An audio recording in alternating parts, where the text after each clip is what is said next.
How did the Nazis manage to kill 6 million Jews and keep so much of the world in the dark?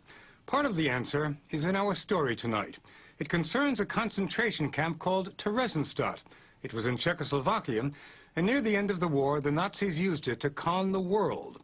Reports had begun circulating in Allied capitals that the Nazis were exterminating Jews.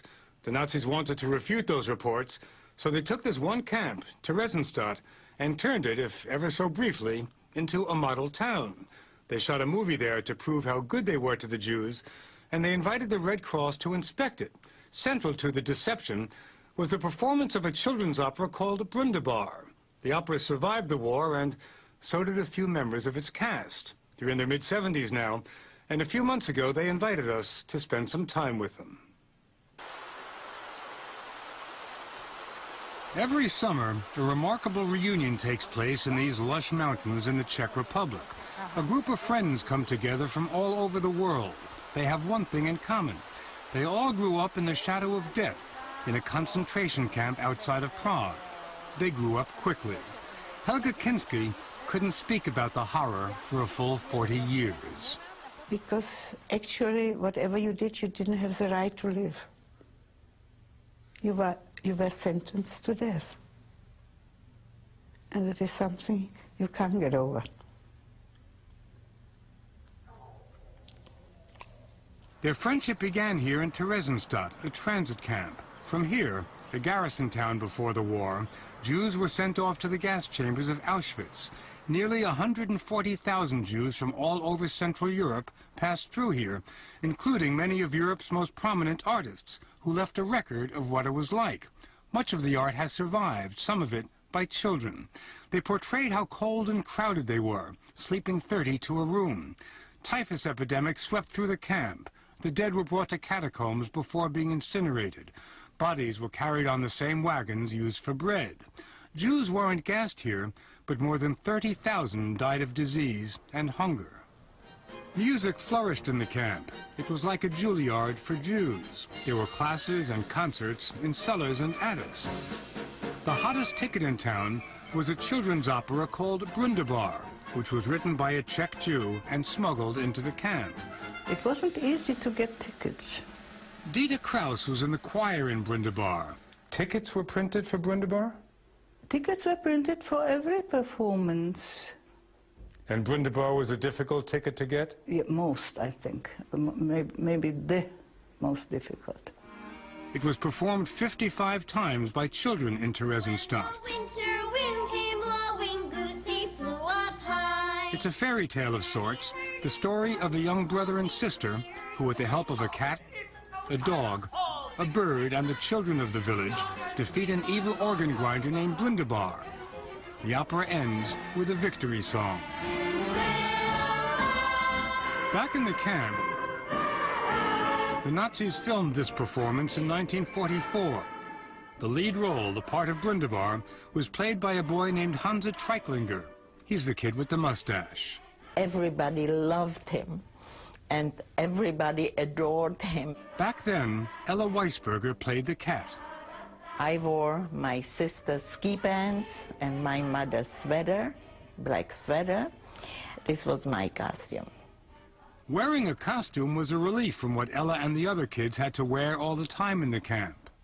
This was the only time that they said we don't have to put on the Jewish star. A little couple minutes of freedom. A couple of minutes of freedom for Ella the cat. All I can hear and see is Ella, never stopping to sing the cat. So we all sang the cat in the end. Eva Gross was 20 at the time. She taught the children.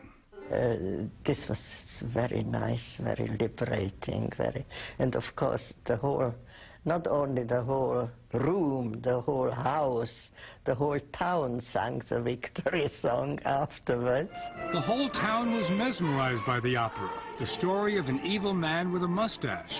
An evil man with a mustache? Did the kids have any idea what the opera was really about?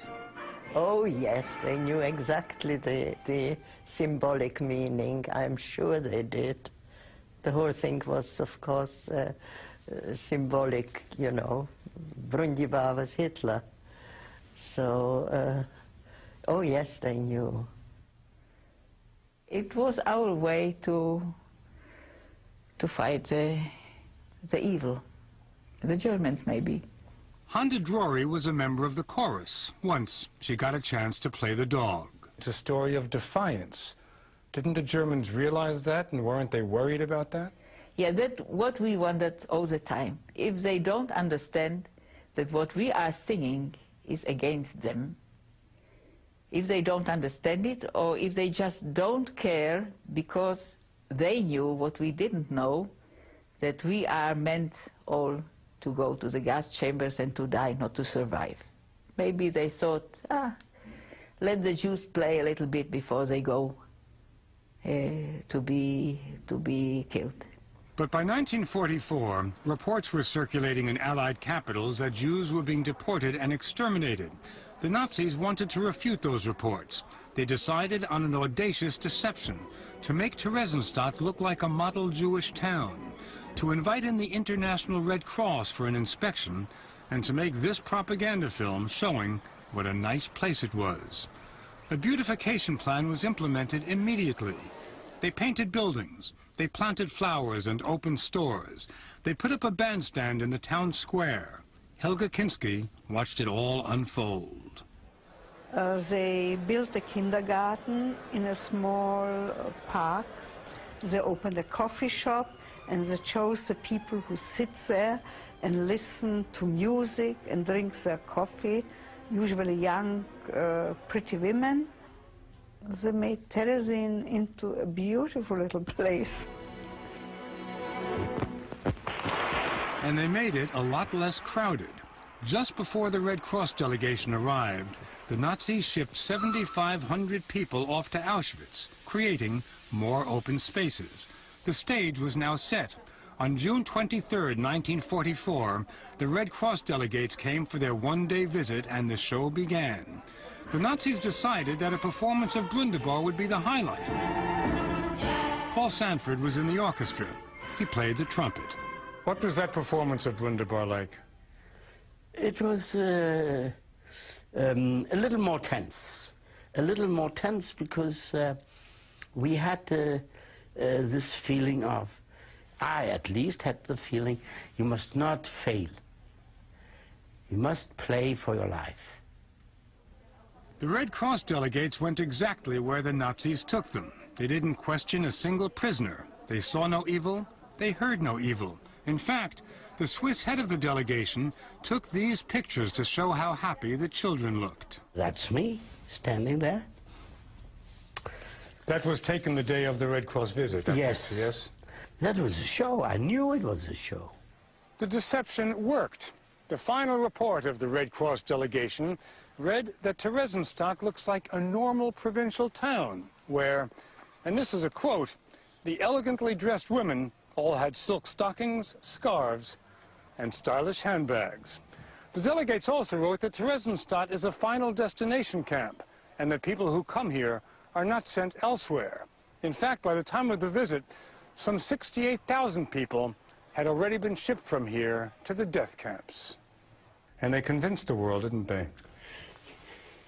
Yes, but they only convinced the world because the world wanted to be convinced. It's easier.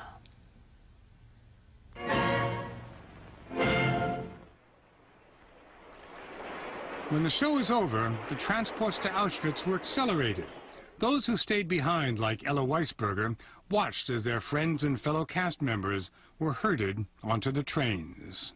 I tell you the truth, when we were saying their lives goodbye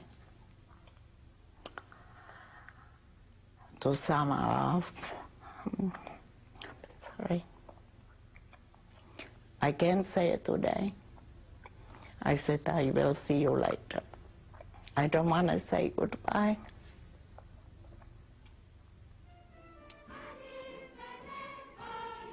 As the trains kept on heading to Auschwitz, the cast of Brundibar kept on changing. Ella's co-star, Hansa Treitlinger, that young boy who played Brundibar, was sent to the gas chambers in 1944. The opera's composer, Hans Krasse, was killed about the same time.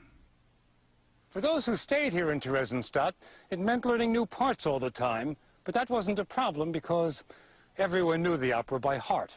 But by the end of '44, performances stopped abruptly because there was hardly anyone left.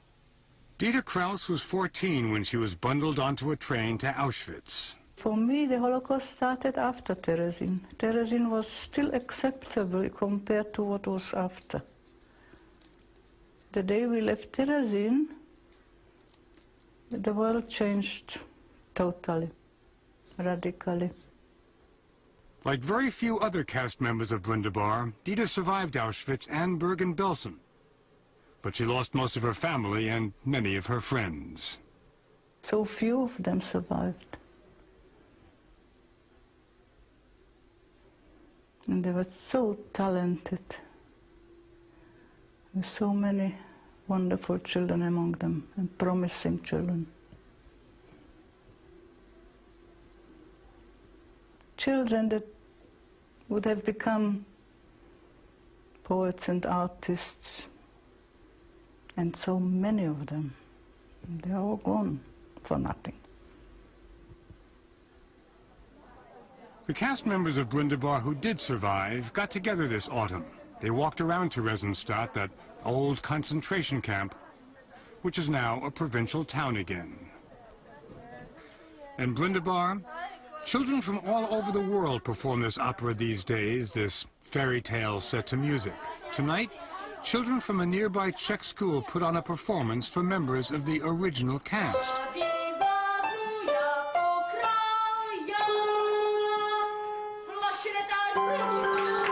In the same Theresienstadt attic where they first performed it more than 60 years ago. The girls, as they still call themselves, remembered their lines. The school children invited them to join in the finale, the victory song. They stole the show.